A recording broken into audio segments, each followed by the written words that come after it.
আসসালামু আলাইকুম। সবাইকে আমন্ত্রণ। ওয়ান অফ টুর্নামেন্ট সেই টুর্নামেন্টের আজকে ৩য় ম্যাচের মুখোমুখি হচ্ছে সাউথ আফ্রিকা এবং পাকিস্তান। ২ দলের মধ্যকার হাড্ডাহাড্ডি লড়াই হবে। আর সেই লড়াইয়ে আপনারা কাকে এগিয়ে রাখছেন সেটা কমেন্ট করে অবশ্যই জানাবেন। তবে ম্যাচটি হবে বাংলাদেশ সময় দুপুর ৩ টায় লাহোরের করাচি স্টেডিয়ামে এই ম্যাচটি অনুষ্ঠিত হবে। এই ম্যাচে আপনারা কাকে কত পার্সেন্ট এগিয়ে রাখবেন? এই ওয়ান অফ টুর্নামেন্টে অবশ্য পয়েন্ট টেবিলের শীর্ষে অবস্থান করছে নিউজিল্যান্ড।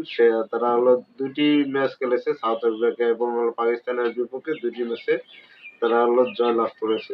ব্ল্যাক ক্যাপসরা হলো ২ টি ম্যাচে জয়লাভ করেছে। জয়লাভ করে তারা হলো ৪ পয়েন্ট নিয়ে শীর্ষে অবস্থান করছে। অপরদিকে হলো সাউথ আফ্রিকা এবং হলো পাকিস্তান তারা হলো ২ টি ম্যাচে হলো নিউজিল্যান্ডের কাছে পরাজিত হয়েছে। আজকে হলো যারা হলো আনুষ্ঠানিকতার ম্যাচ আরকি বলা যায়। আজকে যে জয়লাভ করবে সেক্ষেত্রে হলো তারা হলো পয়েন্ট টেবিল হলো ২ এ থাকবে।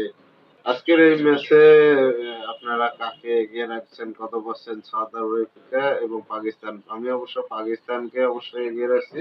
আজকের ম্যাচে আমি ৭০% অপরদিকে হলো সাউথ আফ্রিকা দলকে তাদেরকে আমি আজকের ম্যাচে আমি ৩০% এগিয়ে রাখছি। আজকে আপনারা কাকে কত পার্সেন্ট এগিয়ে রাখছেন অবশ্যই কমেন্ট করে জানাবেন। যদিও পাকিস্তানের দলে এই চ্যাম্পিয়ন্স ট্রফির হলো স্কোয়াড নিয়ে অনেক জটিলতা তৈরি হয়েছে। আকিব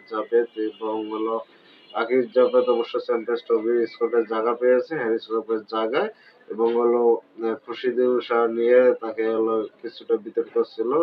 সাইম আইয়ুব সাইম আইয়ুবও হলো ইনজুরিতে পড়ে গেছেন। পাকিস্তানের জন্য হলো চ্যাম্পিয়ন্স ট্রফির আয়োজক যেহেতু তারা কিন্তু তাদের জন্য হলো অনেক চাপে থাকবে অবশ্য। তারা হলো সেরা বোলারদেরকে হারাচ্ছে পাশাপাশি ব্যাটসম্যান আর ইনজুরি কবলে পড়ে আর বাংলাদেশের সেদিকে একটু সুবিধা থাকবে। ভারতেও ইনজুরিড আছেন। বুমরাহ খেলবেন না অনেকটা নিশ্চিত। আর সে জায়গায় বাংলাদেশ চ্যাম্পিয়ন্স ট্রফিতে অবশ্য একটু ভালো করার সুযোগ রয়েছে। যদিও সেরা পেসার নিয়ে যাচ্ছে। ৫ জনের বেশি আবার এক্সট্রা পেসারও নিয়ে যাওয়া হচ্ছে প্রস্তুতির জন্য। অবশ্যই হলো বাংলাদেশ হয়তোবা চ্যাম্পিয়ন্স ট্রফি একটা ভালো সুযোগ পাবে। যদি ভারতের বিপক্ষে জয় দিয়ে শুরু করতে পারে তাহলে অবশ্যই চ্যাম্পিয়ন্স ট্রফির সেমিফাইনাল এবং ফাইনাল খেলার সুযোগ রয়েছে। ধন্যবাদ সবাইকে। ভালো থাকবেন, সুস্থ থাকবেন। অবশ্য আজকের ম্যাচে সাউথ আফ্রিকা আর পাকিস্তানের ম্যাচে আপনারা কাকে এগিয়ে রাখছেন অবশ্যই কমেন্ট করে জানাবেন। আল্লাহ হাফেজ।